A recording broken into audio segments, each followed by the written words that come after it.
Halo teman-teman semua, sahabat-sahabat saya dimanapun teman-teman berada, salam sejahtera. Ketemu lagi dengan saya, Bro Rudal.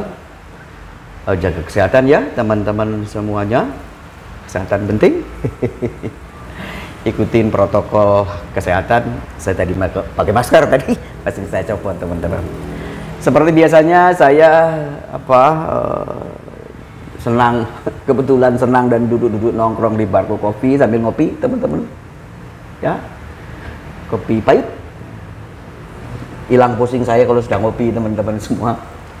Baik teman-teman semua dan sahabat-sahabat saya, di video kali ini saya ingin membahas tentang pengadaan barang dan jasa pemerintah. Ini ada permintaan teman-teman, karena menurut saya pengadaan barang dan jasa pemerintah ini menjadi konsumsi publik ya teman-teman semuanya. Dan saya kira kita juga sering mendengar di mass media ya, baik di medsos gitu ya, masih banyak berita-berita tentang pengadaan barang dan jasa pemerintah ya. Karena pengadaan barang ini outputnya barang dan jasa, dan ini dimanfaatkan oleh masyarakat, pasti ya teman-teman, digunakan oleh masyarakat. Terus pengadaan barang juga ini berhubungan dengan para pelaku usaha ya, makanya ini menjadi konsumsi publik. Nanti coba kita bahas teman-teman semuanya gitu ya. Nah, memang mungkin tidak bisa pembahasan pengadaan barang dan jasa pemerintah sepertinya dalam satu tayang video ya, karena durasinya pendek teman-teman.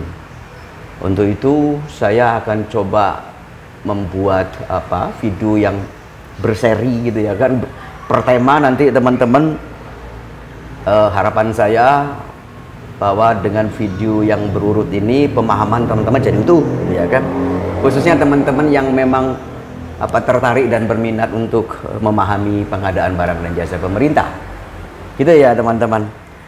Nah, untuk video pertama ini saya ingin membahas tentang gambaran umum pengadaan barang dan jasa pemerintah. Ada 4 hal yang coba saya bahas. Satu, bicara soal pengertian pengadaan barang dan jasa pemerintah. Terus kedua, saya coba bahas tentang ruang lingkup ya, berlakunya pengaturan, khususnya kalau sekarang kita diatur oleh Peraturan Presiden Nomor 16 tahun 2018 ya teman-teman. Jadi berlakunya pengaturan ini, Perpres ini gitu, yang wajib diikuti oleh siapa saja gitu ya teman-teman. Terus yang ketiga, saya akan coba bahas tentang jenis pengadaan barang dan jasa pemerintah. Nah, yang terakhir saya coba bahas tentang cara pelaksanaan pengadaan barang dan jasa pemerintah gitu ya teman-teman. Baik, saya mulai teman-teman semuanya dari latar belakang dulu ya. Ini ada pertanyaan, misalkan mengapa pengadaan barang dan jasa pemerintah harus diatur gitu ya kan ya. Nah, saya coba mulai dari regulasi. Memang perjalanan cukup panjang Bapak dan Ibu sekalian ya, pengaturan pengadaan barang dan jasa pemerintah ini. Kita mengenal dulu yang namanya Kepres ya, keputusan Presiden nomor 80 tahun 2003 teman-teman. Oke, itu berlangsung sampai tahun 2010 ya, dengan revisi Bapak Ibu sekalian, beberapa kali direvisi, penyesuaian oke ya, dan diganti dengan Peraturan Presiden Nomor 54 tahun 2010 tadi teman-teman. Dicabut yang Kepres 80-nya, ganti dengan Peraturan Presiden Nomor 54 tahun 2010. Oke. Nah, Peraturan Presiden ini berlaku sampai 2018 ya, dan mengalami beberapa kali juga revisi teman-teman Ya.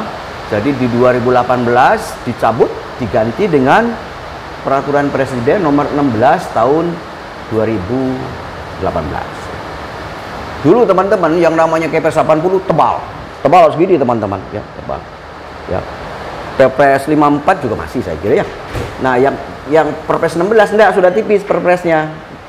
Karena perpresnya isinya hanya prinsip-prinsip norma dan prinsip-prinsip saja.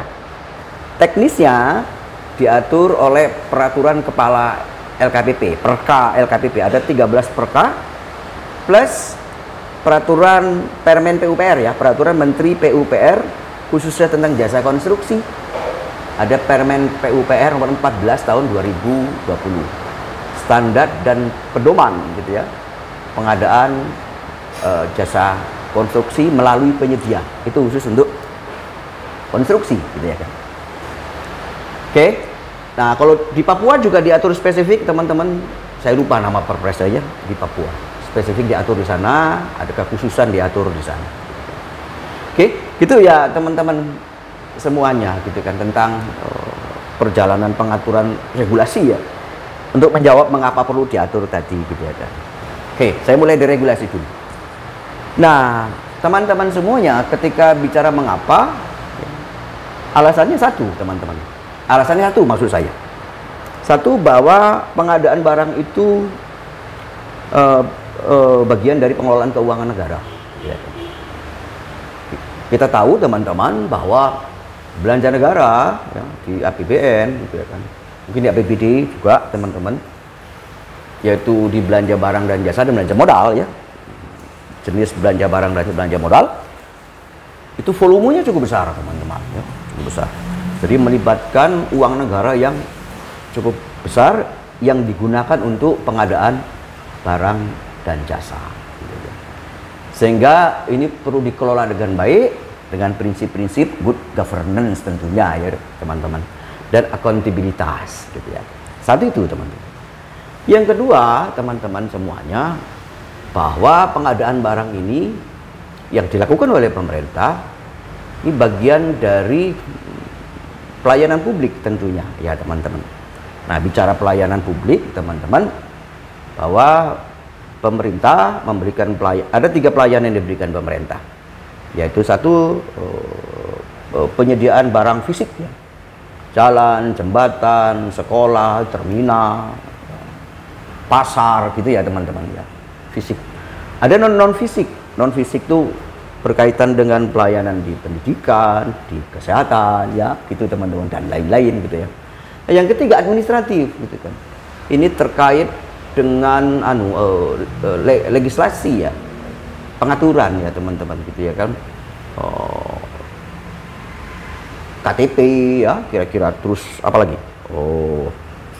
Akte kelahiran teman-teman, SIUP ya, banyak perizinan, pokoknya terkait dengan perizinan dan administrasi kependudukan ya. Itu pelayanan publik yang dilakukan oleh pemerintah. Nah, di samping itu, bahwa pengadaan barang ini diharapkan dapat mendorong pertumbuhan ekonomi ya Bapak Ibu sekalian. Kita tahu bersama ya Bapak Ibu sekalian, bahwa salah satu faktor ya untuk meningkatkan pertumbuhan ekonomi adalah belanja pemerintah selain investasi ya. Nah, untuk sekarang ini teman-teman, mungkin belanja pemerintah yang bisa diandalkan ya untuk mendorong pertumbuhan ekonomi ya teman-teman semua, karena investasi dari teman-teman di private ya, di swasta itu agak kolaps sekarang ya teman-teman. Oleh sebab itu mohon kepada teman-teman untuk segera melakukan untuk 2021 ya, proses pengadaan barang segera dilakukan ya, supaya ini dapat mendorong aktivitas ekonomi di masyarakat. Gitu ya teman-teman semuanya. 2 hal ini saya kira menjadi alasan penting gitu ya, kenapa pengadaan barang itu perlu diatur. Ya, saya kira sudah terjawab soal mengapanya. Nah, dari sejarah tadi regulasi, saya akan coba sampaikan alasan juga untuk kenapa munculnya Peraturan Presiden nomor 16 2018. Kenapa sih harus sering terjadi yang namanya revisi diganti, tadi ada 3 kali diganti ya, Kepres 80, Perpres 54 dan Perpres 16. Nah, di Perpres 16 ini munculnya ada beberapa latar belakang dan alasan ya. Satu, bahwa pengadaan barang itu ya perlu sebuah sistem, teman-teman. Ya. Sistem yang efektif, teman-teman, ya, di lingkungan pemerintah. Gitu kan. Karena begitu besarnya belanja barang dan jasa tadi ya, dan belanja modal. Gitu. Yang kedua, teman-teman semuanya, teknologi, gitu ya kan. Sekarang 5 tahun terakhir ini teknologi luar biasa, teman-teman, gitu ya kan. Teknologi IT sudah begitu maju, transaksi sudah nggak perlu face to face. Ya, kalau kita mau beli sesuatu cukup tinggal pencet. Banyak platform sekarang ya, teman-teman, khususnya di dunia bisnis, teman-teman. Ya, ini harus dimanfaatkan oleh kita di pemerintah, ya, diberdaya gunakan. Ini sebuah peluang untuk agar sistem pengadaan barang kita lebih efisien. Pasti lebih efisien ya, teman-teman, ya, transaksi biaya pengadaan akan lebih murah pasti, teman-teman. Ya, itu alasan yang yang kedua. Yang ketiga, kembali good governance ya tadi, teman-teman, ya, good governance juga agar artinya dengan sistem itu, teman-teman, itu meminimalisir lah ya yang terjadinya yang namanya hal-hal yang tidak kita inginkan, gitu ya, teman-teman. Ya, tata kelola pemerintahan yang baik, gitu ya kan. Nah, yang terakhir, bagaimana mendorong ekonomi, teman-teman, ya, dengan kebijakan di peraturan Presiden 16 itu wajib penggunaan produksi dalam negeri, gitu ya kan. Ya, minimal uang APBD kita nggak lari keluar, teman-teman, ya, nggak sebentar-sebentar impor ya barang dari luar yang kita beli ya, hanya uangnya lari keluar, tidak ada multiplier effect ke wilayah negara kita ya, teman-teman, semuanya, gitu ya kan. Mohon ketika bicara produk dalam negeri, pastikan dulu bahwa ya, kalau kecuali memang barangnya tidak ada ya, teman-teman, yang kita butuhkan misalnya, atau barangnya tidak cukup ya, bolehlah, teman-teman, impor, gitu ya kan. Terus ada kebijakan tentang meningkatkan peran UMKM ya. Peran UMKM, usaha kecil, usaha mikro, kecil dan menengah, gitu ya. Dan pembangunan ekonomi berkelanjutan ya, dari dimensi ekonomi itu sendiri, dimensi sosial dan dimensi lingkungan hidup ya, itu, teman-teman semuanya ya. Itu kira-kira latar belakang ya, mengapa peraturan Presiden nomor 16 2018 ini muncul, teman-teman, gitu ya.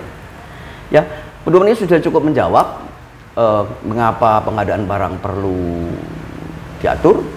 Lihat sejarahnya kan, beberapa kali revisi, diganti dan segala macam ya, teman-teman. Ya, itu saya kira jawaban dari pertanyaan tadi. Nah, berikutnya, teman-teman, saya akan masuk ke pengertian ya. Tadi latar belakang, menjawab kata-kata mengapa pengadaan barang dan jasa pemerintah perlu diatur, sejarahnya sudah saya sampaikan tadi. Sekarang saya akan bicara soal pengertian, definisi ya, atau pengertian lah, bahwa pengadaan barang dan jasa pemerintah adalah pengadaan barang dan jasa yang dilakukan oleh kementerian, lembaga, perangkat daerah yang dibiayai dari APBN, anggaran pendapatan dan belanja negara, atau APBD, anggaran pendapatan dan belanja daerah ya, yang prosesnya sejak identifikasi kebutuhan sampai serah terima hasil pekerjaan. Karena memang pengadaan barang itu ada satu proses, gitu ya. Tadi dari sejak identifikasi kebutuhan sampai hasil pekerjaan diserahkan. Itu definisi ya, teman-teman, definisi pengertian dari pengadaan barang dan jasa pemerintah menurut Peraturan Presiden nomor 16 tahun 2018 pasal 1 angka 1 gitu ya teman-teman. Oke, itu bicara soal pengertian. Nah, berikutnya saya akan bicara ruang lingkup berlakunya peraturan presiden itu. Untuk siapa nih peraturan Perpres 16 2018 wajib ya dipedomani. Satu, dari sisi institusi tentunya bicara wajib diikuti oleh teman-teman di kementerian. Ya. Di lembaga, di perangkat daerah, gitu ya teman-teman semua, perangkat daerah. Nah, kalau dari sisi sumbernya, sumber biaya pengadaannya, APBN tentunya, tadi ya, APBD tentunya, terus pinjaman dalam negeri atau hibah dalam negeri yang diterima oleh pemerintah, tentunya. Pinjaman luar negeri atau hibah luar negeri yang diterima oleh pemerintah. Itu bicara sumber. Jadi sepanjang pengadaan barang sumbernya dari APBN, APBD, hibah luar negeri, pinjaman dalam negeri, hibah dalam negeri, pinjaman luar negeri, hibah luar negeri, maka Perpres 16 2018 wajib dipedomani. Itu ya teman-teman semuanya. Itu bicara ruang lingkup ya, ruang lingkup. Nah, sekarang saya ke tahapan berikutnya. Saya coba membahas dan menjelaskan tentang jenis pengadaan. Jenis pengadaan. Oke. Tapi sebelum masuk ke jenis pengadaan, saya akan sampaikan dulu tahapan proses, karena tadi pengertian pengadaan kan gitu ya. Dimulai tadi sebuah proses, dimulai dari identifikasi kebutuhan sampai penyerahan hasil pekerjaan. Bagaimana gambaran umumnya? Oke teman-teman, bahwa tahapan, ada 3 tahapan besar ya di pengadaan barang dan jasa pemerintah. Dimulai dari perencanaan, gitu ya, persiapan pengadaan, dan pelaksanaan pengadaan barang dan jasa pemerintah. Ya. Nah, di perencanaan, ruang lingkup kegiatannya satu, melakukan identifikasi kebutuhan ya teman-teman, bukan keinginan. Ya, kebutuhan bukan keinginan, mohon direncanakan betul. Kita kan dalam proses perencanaan ya N-1, artinya di tahun 2020 yang sekarang ini hasil perencanaan dilakukan pada saat tahun 2019 kemarin, gitu ya kan. Dimulai dari nyusun RKA, gitu ya kan, pada bulan-bulan Agustus lah kira-kira ya, rencana kegiatan dan anggaran kementerian atau RKA perangkat daerah, ya di daerah teman-teman. Situ ada program, ada kegiatan, gitu ya kan. Nah, RKA ini dasarnya ada renja, rencana kerja pemerintah, ada RKP ya. RKP itu untuk pusat, RKPD untuk pemerintah daerah. Dan masing-masing kementerian itu ada renja, rencana kerjanya, renja. Di daerah juga begitu ya, masing-masing perangkat daerah, dinas-dinas itu ada rencana kerja. Nah, dari renja diturunkan kepada rencana kegiatan dan anggaran, isinya program dan kegiatan. Ya, nah disitulah diidentifikasi kebutuhan barang dan jasa apa saja untuk mendukung kegiatan. Ya, speknya seperti apa, berapa jumlahnya, gitu ya teman-teman. Itu mohon juga RAB-nya dihitung, berapa, membutuhkan anggaran berapa, gitu teman-teman ya. Oke, itu bicara soal perencanaan. Ya, dimulai dari identifikasi kebutuhan. Sekali lagi, barang dan jasa itu mohon dilakukan identifikasi sesuai kebutuhan kegiatan, gitu ya kan. Kita akan mendukung kegiatan, Bapak Ibu sekalian. Oke, nah yang kedua, proses perencanaan itu penetapan barang dan jasanya. Hasil identifikasi dari sekian banyak barang yang teridentifikasi, mana barang-barang yang prioritas. Gitu ya. Dilakukanlah penetapan barang dan jasa. Ya. Nah, berikutnya teman-teman, bagaimana cara pelaksanaan pengadaannya? Di Perpres ada 2 cara. satu melalui kita kerjakan sendiri, disebut swakelola gitu ya kan, atau kita menggunakan jasa pelaku usaha, jasa penyedia, ya teman-teman. Ada dua cara. Nah terus susun jadwalnya, gitu ya, jadwal teman-teman, jadwal. Kapan persiapan harus dilakukan, ya? Kapan proses pemilihan penyedia dilakukan, mau tender atau non tender misalkan teman-teman, ya. Kapan kontrak ditandatangani, terus pelaksanaannya berapa lama, terus kapan barang itu akan diserahkan, kapan hasil pekerjaan itu akan diserahkan, gitu kan. Ya teman-teman, itu jadwalnya menjadi penting teman-teman, jadwal ini kan. Artinya bahwa tujuan pengadaan teman-teman, gitu ya, tujuan pengadaan barang adalah satu, menghasilkan barang dan jasa yang tepat mutu, tepat mutu, tepat jumlah, tepat harga, ya, tepat lokasi, dan tepat penyedia. Oke, ya, itu tujuan dari pengadaan. Ini harus dijadwal, ya. Kenapa jadwal? Terutama di sisi waktu, teman-teman.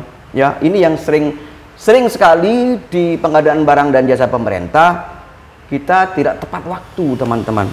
Menurut saya, gitu kan, barang dan jasa, gitu ya kan, itu tidak akan memberikan manfaat yang maksimal, yang optimal untuk pengguna barang kalau tidak tepat waktu, teman-teman semuanya. Ya, sekarang kan sering teman-teman semua, ya, selalu kita di ujung-ujung tahun pelaksanaan pengadaan barangnya. Jadi gerbak-gerbuknya, paniknya di ujung tahun, teman-teman. Nah ini agak, saya kadang-kadang berpikir, kenapa sih nggak dimulai dari, kita punya waktu 12 bulan, Januari sampai Desember, dan tadi di perencanaan sudah kita jadwal, teman-teman, ya sudah, gitu kan sesuai dengan kebutuhan, tentunya sesuai kebutuhan barang, sesuai waktu yang dibutuhkan oleh pengguna, teman-teman, gitu ya teman-teman. Ya akhirnya memang nilai manfaat barang dan jasa yang kita adakan tidak akan memberikan manfaat yang tadi, yang maksimal, yang optimal, teman-teman. Yang mudah-mudahan tahun ini lebih baik ya teman-teman semuanya, gitu kan. Oke, jadwal sudah disusun, teman-teman. Nah, dan mohon Bapak dan Pak PA, Pak KPA, pimpinan memonitor ini ya, teman-teman. Memonitor, teman-teman, agar implementasi dari rencana yang sudah dibuat, terutama dari sisi jadwal, itu sesuai lah. Kalaupun melenceng dikit lah, teman-teman, gitu ya. Tidak numpuk di ujung tahun, gerbak-gerbuk di ujung tahun, pasti potensi masalah akan terjadi nanti ya. Kalau itu yang yang dilakukan, gitu kan, selalu di ujung tahun. Oke, gitu ya teman-teman, dari si jadwal ya, susun, baru berikutnya susun RAB ya, rencana anggaran biaya. Ini penting juga RAB, teman-teman ya. Susunlah dengan menggunakan data informasi yang dapat dipertanggungjawabkan, gitu kira-kira gitu ya. Jangan asal, teman-teman, gitu kan. Karena RAB itu nanti akan jadi pagu ya. Pagu. Kan nanti setelah RKA dibahas, di situ ada pengadaan kebutuhan barang dan jasanya, teman-teman, dibahas, disetujui, baru ini jadi DIPA kan, gitu ya. DIPA, dokumen isian pelaksanaan anggaran. Kalau di daerah jadi DPA ya, dokumen pelaksanaan anggaran. Ini dokumen yang berisi tentang paket program kegiatan, paket-paket pengadaannya ya, beserta pagunya, pagu anggarannya berapa. Nah, pagu itu asalnya dari RAB yang kita buat, gitu ya kan. Nah, mohon teman-teman semuanya waktu nyusun RAB menggunakan data yang dapat dipertanggungjawabkan. Jangan lupa juga komponen-komponen ruang lingkupnya juga jangan sampai ada yang terlupakan, gitu ya teman-teman. Nanti karena resikonya nanti akan berdampak kepada proses pengadaan nanti, teman-teman semuanya, gitu ya. Banyak sekali kasus, gitu ya teman-teman, ketika dilakukan proses pengadaan, teman-teman kan waktu menyusun pengadaan, akan melaksanakan pengadaan barang, kan menyusun HPS dulu ya, harga perkiraan sendiri, gitu, menjelang akan dilakukannya pengadaan barang tadi, gitu ya kan. Nah, HPS itu kan disusun berdasarkan data harga pasar setempat, gitu diantaranya ya. Dan banyak juga sumber informasi yang bisa dipakai. Tapi contohnya itulah. Dan banyak kasus teman-teman, HPS itu melampaui pagu gitu ya kan, pagu gitu. Karena mungkin waktu nyusun RAB pada saat nyusun RKA tadi itu tidak cermat ya gitu teman-teman. Kalau ini yang terjadi, maka mungkin revisi bisa, tapi ini sulit kayaknya kalau direvisi ya, DIPA-nya, DPA-nya. Mungkin yang bisa dilakukan ya satu, menurunkan spek, biasanya begitu teman-teman. Spesifikasi agar harganya juga turun gitu ya kan. Atau mengurangi jumlah gitu. Supaya tadi ya, biayanya juga turun teman-teman. Supaya tadi prinsipnya bahwa HPS tidak boleh melampaui pagu toh kan begitu teman-teman semuanya. Nah, ini yang mungkin perlu dicermati teman-teman, karena nanti dampaknya maka sasaran kegiatan outputnya tidak akan tercapai teman-teman. Nah, kalau kegiatan outputnya tidak tercapai, maka ini akan berdampak ke sasaran di program ya. Outcomes di program tidak akan tercapai, dan terus dan sasaran pembangunan akhirnya tidak akan tercapai. Akhirnya ujung-ujungnya di pelayanan publik kita teman-teman. Gitu ya teman-teman semuanya. Soal RAB mohon ini dicermati lagi ya teman-teman. Ya oke, teman-teman, output dari perencanaan adalah RUP, Rencana Umum Pengadaan. Ya, segera diumumkan ya teman-teman, setelah disetujui tadi RKA dibahas, setuju gitu ya, yang baru RUP-nya di input ke dalam sirup ya, sistem informasi RUP aplikasi. Ya pada bulan Desember lah kira-kira baru diumumkan oleh sistem itu gitu ya kan. Gitu ya teman-teman. Itu disusun, yang nyusun adalah PPK, pejabat pembuat komitmen, yang menetapkan adalah PA atau KPA, pengguna anggaran atau kuasa pengguna anggaran.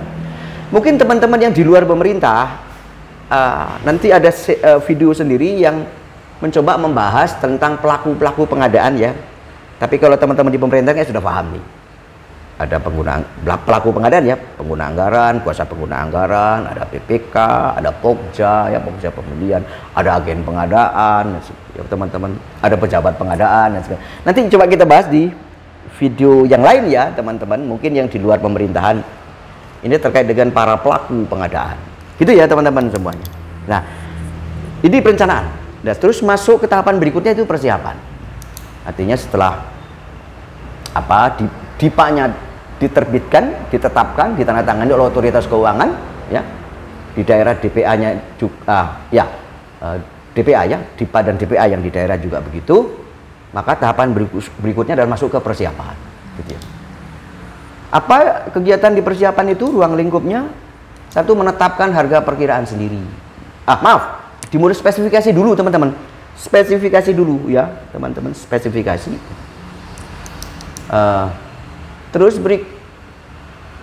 berikutnya HPS, harga perkiraan sendiri. Dengan spek seperti itu, maka harganya berapa kira-kira? Ya teman-teman, maka disurvei itu HPS-nya, benarkah harganya? Ini harus menggambarkan harga pasar ya teman-teman. Survei harga pasarnya, pasar setempat maksud saya, bisa menggunakan price list dari pabrikan mungkin ya teman-teman, dari distributor bisa juga dipakai, atau tarif dan biaya yang ditetapkan oleh pemerintah juga bisa gitu kan. Ada harga satuan umum itu ya kalau tidak salah. Itu juga bisa teman-teman, atau kontrak yang sejenis yang mirip-mirip dengan pengadaan yang kita lakukan juga bisa dipakai gitu. Dengan koreksi inflasi tentunya. Ya. Yang penting Pak PPK waktu nyusun HPS tolong dilampirkan dokumen pendukungnya ya teman-teman. Satu kesatuan dokumen, jangan terpisah. Gitu ya HPS ya teman-teman. Terus diakomodir PPN-nya ya, pajak pertambahan nilai gitu ya kan. PPH nggak boleh ya. Ya tidak terduga juga tidak boleh. Mungkin lebih rinci soal HPS kita bahas di video berikutnya. Tentang spesifikasi dan HPS, ini satu kesatuan yang nggak terpisah teman-teman. Maka saya ingin bahas di video berikutnya lebih rinci, lebih detail nanti ya, gitu teman-teman. Nah, berikutnya dia persiapan PPK harus menetapkan yang namanya rancangan kontrak. 3 hal ini ya teman-teman. yang harus dilakukan pejabat pembuat komitmen dalam hal persiapan. Karena kalau persiapan akan sangat menentukan keberhasilan pelaksanaan pengadaan barang. Gitu ya. Mohon persiapan harus matang ya, Pak PPK. Pastikan semua dokumen dan proses sudah dilakukan. Gitu ya. Oke, jadi 3 hal tadi ya, spesifikasi, HPS, dan rancangan kontrak. Ini persiapan. Baru disampaikan baru masuk ke pelaksanaan pengadaan. Oke. Nah, apa yang baru saya sampaikan itu adalah kalau cara pelaksanaan pengadaannya melalui jasa penyedia. Nah, kalau swakelola gimana? Ya, kalau swakelola satu, penetapan sasaran, ya, sasarannya. Siapa yang menetapkan? Tentunya Pak pengguna anggaran atau kuasa pengguna anggaran. 2, penyelenggara swakelolanya. Ada timnya, harus ada tim di swakelola, tim persiapan, tim yang melaksanakan, dan tim pengawas ya. Tim pengawas. Ada 4 tipe swakelola, teman-teman ya. Tipe 1, tipe 2, tipe 3, dan tipe 4. Nah, khusus swakelola juga secara rinci nanti saya bahas di video-video berikutnya. Gitu ya, teman-teman. Nah, terus disusun rencana kegiatannya, PPK nyusun rencana kegiatan. Nah, berikut jadwalnya. Ya, gitu teman-teman ya. Baru RAB-nya. Ya, gitu teman-teman semuanya untuk yang swakelola, gitu ya kan. Ya, yang untuk penyedia sudah saya sampaikan tadi ya, spesifikasi, HPS, rancangan kontrak. Nah, baru kita masuk ke pelaksanaan. Ya, saya bicara dulu yang cara pelaksanaan melalui penyedia ya. Dilakukan di pelaksanaan diawali dengan proses pemilihan penyedia. Siapa yang melakukan? Pokja ya. Pokja pemilihan penyedia, apakah melalui tender atau non tender, monggo saja ya Bapak Ibu sekalian. Tentunya ada kriterianya gitu ya. Nah, kalau di peraturan Presiden nomor 16 satu, teman-teman kita bicara metode ya. Metode pemilihan itu satu, pakai e-purchasing, pembelian langsung ya, dengan elektronik, e-purchasing, dengan berdasarkan e-katalog, daftar jenis dan barang. Tinggal pilih teman-teman nanti barang apa yang dibutuhkan ada di dalam e-katalog. Nah, kalau memang ini dalam pekerjaan tertentu, keadaan tertentu ya, barang dan jasanya yang dibutuhkan tadi, penyediaannya cuma satu kesatuan sistem. Misalkan teman-teman ada di Perpres ya, kriteria keadaan tertentu, maka teman-teman bisa melakukan dengan penunjukan langsung gitu kan, si Pokja pemilihan. Atau kalau nilainya di bawah 200 juta ya, dan di e-katalog mungkin tidak ada barang yang dibutuhkan, maka teman-teman bisa menggunakan pengadaan langsung. Ini juga sudah pakai elektronik gitu kan. Ada yang transaksional, ada yang non transaksional gitu kan. Ya, pengadaan langsung ini bisa oleh pejabat pengadaan. Atau kita menggunakan tender cepat gitu ya. Kalau spesifikasinya standar, teman-teman bisa menggunakan metode tender cepat. 3 hari selesai, cepat teman. Tapi bukan cepat-cepatan ya, bukan cepat-cepatan, tapi tender cepat. Ini diperuntukkan bagi barang yang standar, standar spesifikasinya. Artinya banyak penyedia ya. Ini dasarnya adalah sikap. Kita punya daftar penyedia ya, yang sudah terkualifikasi tentunya penyedia di daftar sikap tadi teman-teman.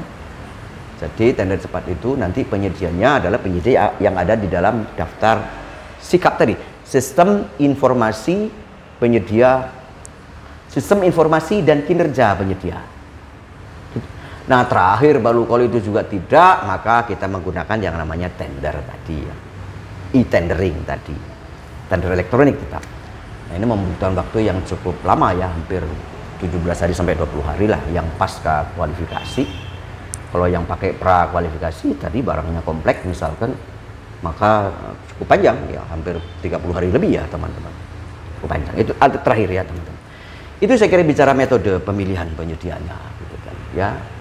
Itu Tadi ya yang e-katalog, kalau e-katalog itu maaf, yang e-purchasing itu kalau di atas 200 juta bisa PPK-nya langsung ya.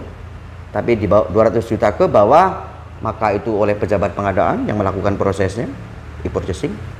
Tapi kalau yang penunjukan langsung itu harus Pokja pemilihan ya. Yang minimal 3 orang teman-teman. Kalau mau ditambah harus ganjil. Atau kalau yang di bawah 200 juta pengadaan langsung itu pejabat pengadaan yang melakukan proses pengadaan pemilihan penyedianya ya dengan metode pengadaan langsung. Tender cepat oleh Pokja saya kira. Yang tender ya. Tender itu oleh Pokja ya, Pokja. Saya kira itu teman-teman ya. Jadi melakukan proses pemilihan sampai ke penetapan pemenangnya siapa.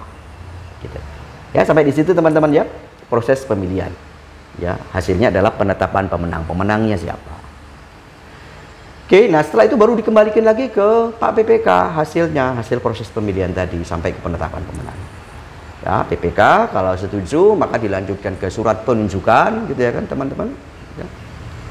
Surat penunjukan penyedianya, terus tanda tangan kontrak, terus pelaksanaan sampai penyerahan hasil pekerjaan.